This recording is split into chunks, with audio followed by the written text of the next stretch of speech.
اعوذ باللہ من الشیطان الرجیم بسم اللہ الرحمن الرحیم۔ پارہ نمبر 15 کا خلاصہ۔ پارہ نمبر 15 کی ابتدا ہوتی ہے سورۃ الاسراء سے۔ سورۃ الاسراء یہ قرآن کریم کی 15ویں پارے کی پہلی سورت ہے۔ اسراء کا مطلب ہوتا ہے رات کو ٹریولنگ کرنا، رات کو سفر کرانا۔ تو نبی پاک صلی اللہ علیہ وسلم کا جو معراج اور اسراء کا سفر ہے، یہ سفر رات کو ہوا ہے۔ اسی وجہ سے حضور اقدس صلی اللہ علیہ وسلم کے اس مبارک سفر کی نسبت دیتے ہوئے اس سورت کا نام سورۃ الاسراء رکھا گیا ہے۔ اس میں سبحان الذی اسریٰ بعبدہ لیلا من المسجد الحرام الی المسجد الاقصی الذی بارکنا حولہ لنریہ من آیاتنا، ان آیات میں اللہ تعالیٰ نے حضور پاک صلی اللہ علیہ وسلم کے نبوت کے 11ویں سال جو معراج کا سفر ہوا، اسراء کا سفر ہوا، اس بارے میں تھوڑی تفصیل ذکر فرمائی ہے۔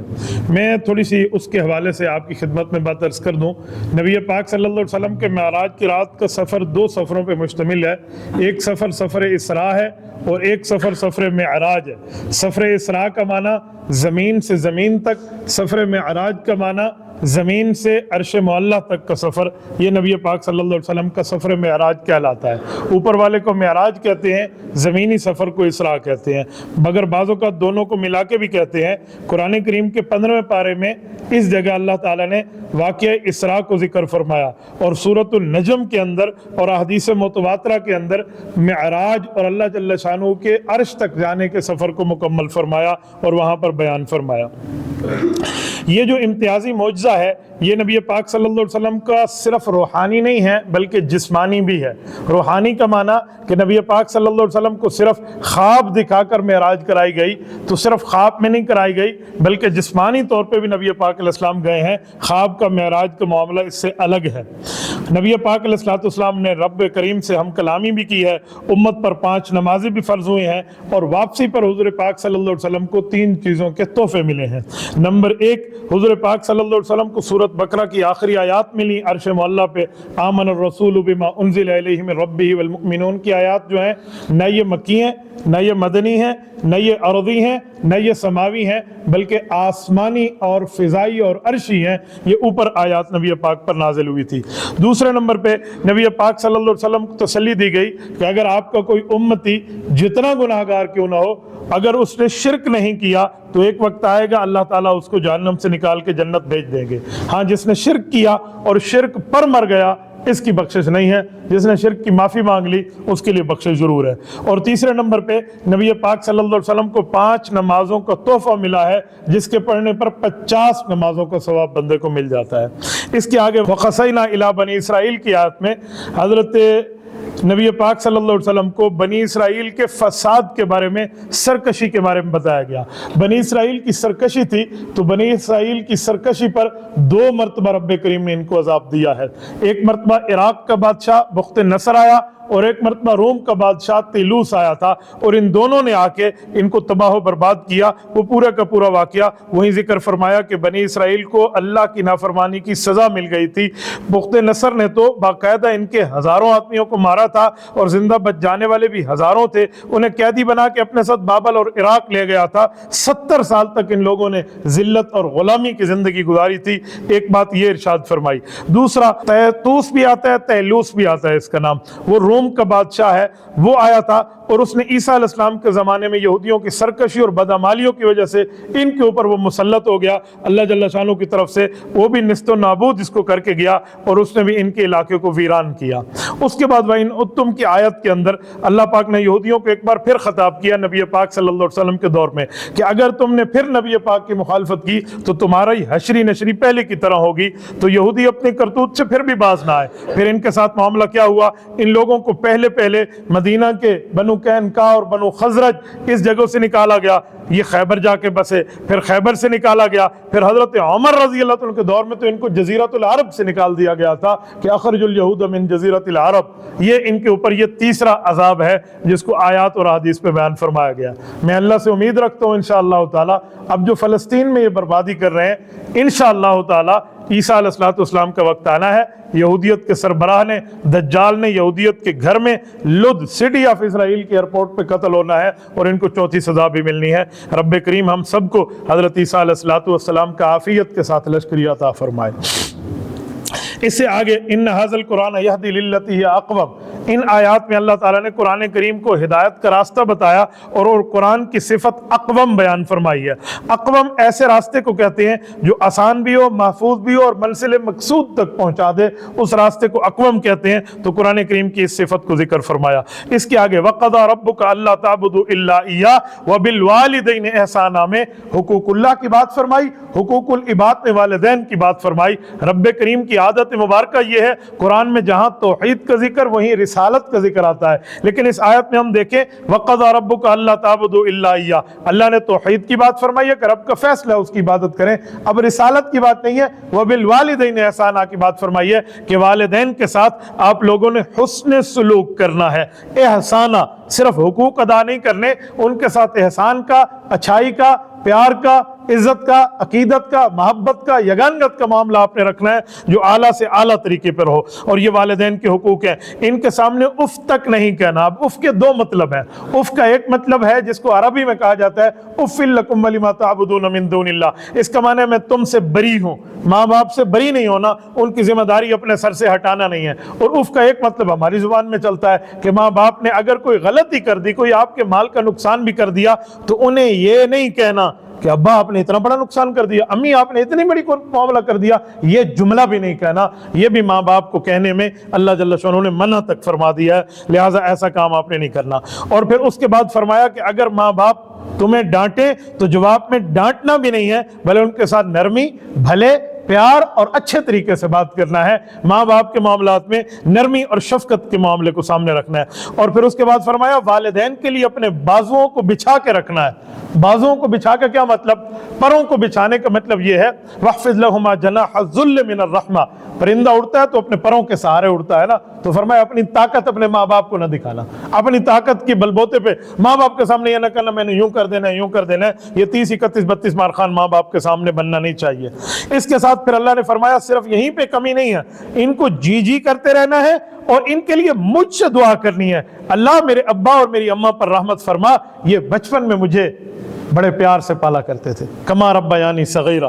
یہاں میں ایک جملہ کہتا ہوں، ہمارے اکابر کہتے ہیں کہ بڑھاپے میں ماں باپ کو بادشاہ بنا کے رکھو، کیونکہ تمہارے بچپنے میں ان لوگوں نے تمہیں شہزادوں کی طرح پالا ہے۔ اس کے آگے وَلَا تَقْتُلُوا أَوْلَادَكُمْ خَشْيَةَ إِمْلَاقٍ، یہاں اللہ تعالیٰ نے اوامر اور نواہی کو بیان فرمایا۔ اوامر کہتے ہیں اللہ کے آرڈر کو، اور نواہی کہتے ہیں اللہ کی طرف سے پابندی اور بین شدہ چیزوں کو۔ جو اللہ حکم فرما دے وہ امر ہے، جو منع فرما دے وہ نہیں ہے۔ ان آیات میں اللہ تعالیٰ نے ان چیزوں کا ذکر فرمایا ہے۔ اگر میں یہاں پر آپ کے سامنے گن کے رکھوں تو 8 قسم کے نواہی ہیں، 3 قسم کے اوامر ہیں۔ 8 چیزوں سے منع کیا گیا ہے اور 3 چیزوں کو حکم دیا گیا ہے۔ وَلَا تَقْتُلُوا أَوْلَادَكُمْ کی پوری آیت کے اندر میں سارے گن کے آپ کے سامنے رکھ دیتا ہوں۔ سب سے پہلے طور پہ جو اللہ تعالیٰ نے منع فرمایا، فرمایا اپنی اولاد کو بھوک کے خوف سے قتل نہ کرو۔ نمبر 2 زنا کے قریب نہ جاؤ۔ نمبر 3 کسی جان کو قتل نہ کرو جس کو اللہ نے حرام قرار دیا ہے۔ ہاں یہ ہے کہ اس کے اوپر حق موجود ہو تو حکومت وقت کے سانس میں اس کو قتل کر سکتی ہے۔ اور نمبر 4 آپ لوگ کسی سے قصاص لیں، بدلہ لیں تو اس بدلے میں اپنے حد سے تجاوز نہیں کرو۔ نمبر 5 یتیم کے مال کے بالکل آپ لوگوں نے قریب نہیں جانا۔ اور پھر نمبر 6 جس چیز کا آپ کو یقین نہ ہو اس کے پیچھے نہ پڑو، یعنی اسے سچ سمجھ کے اس کے پیچھے پڑ جاؤ، ایسا نہ کرو۔ اور اس کے آگے زمین پر اکڑا کے چلنا اللہ تعالیٰ نے منع فرما دیا کہ یوں نہ چلو۔ اور 8ویں نمبر پہ فرمایا اللہ کے ساتھ کسی اور کو شریک نہ کرو، اللہ کے ساتھ کسی اور کو معبود نہ بناؤ۔ اور جو 3 قسم کے اوامر ہیں، پہلا حکم فرمایا کہ وعدہ کرو تو پورا کرو، دوسرا حکم فرمایا کہ جب کسی چیز کو پیمانے سے ناپ تول کے معاملات کرو تو بالکل پورا کرو، اس کو ادھورے معاملے میں نہ رکھو، اور تیسرا فرمایا تولنے کے لیے درست ترازو استعمال کرو، 2 نمبری کے ترازو استعمال نہ کرو۔ اس کے آگے جائیں تو رب کریم نے بعث بعد الموت، موت کے بعد کی زندگی کو بیان فرمایا ہے۔ یہ وقالوا اذا كنا عظاما نخرا کی آیت کو جیسے آخری پارے میں آتے تو یہاں بھی یہی کہتے تھے، یہ کہتے تھے وقالوا اذا كنا عظاما، جب ہم ہڈیاں ہو جائیں گی پھر ہم زندہ ہوں گے۔ تو کافروں کے لیے ایک عجیب بات تھی، مکہ کے لوگوں کے لیے، کہ ہڈی ہڈی ہو جانا ہے، مر جانا ہے، کھپ جانا ہے، اس کے بعد جا کر ہم دوبارہ زندہ ہوں گے۔ تو وہ یہ اعتراض کرتے تھے۔ تو نبی پاک صلی اللہ علیہ وسلم کو رب کریم نے جواب دیا کہ آپ انہیں فرمائیے تم لوہا بن جاؤ،